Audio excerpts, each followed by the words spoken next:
I sat on the floor with him and he showed me his phone, and I saw post after post after post where they were saying threatening things like put him in a body bag, put him in a coffin, put him 6 feet under, telling him that he was going to get wrecked.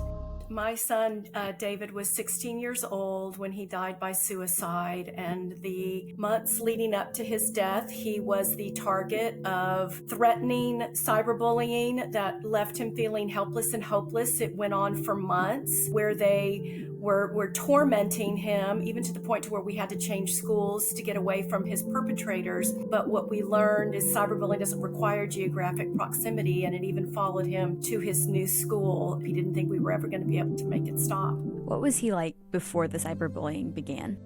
He was a great friend. He loved to make his friends laugh. He wasn't the greatest student, but he was a great athlete.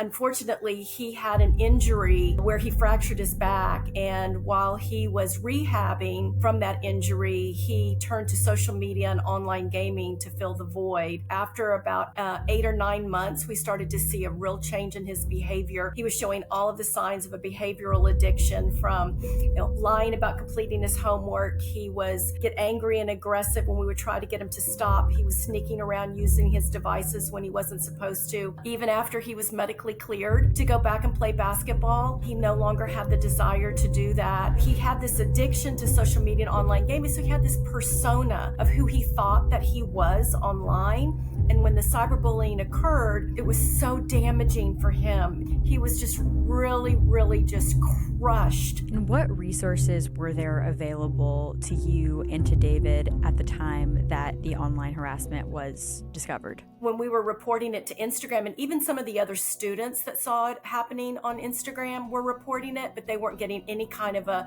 reasonable response back from these platforms. This is a community issue, and it takes all of us working together, and we all play a role in this. Parents don't get a pass, and there needs to be a duty of care that social media companies have a responsibility in how they design and operate their platforms to keep kids safe.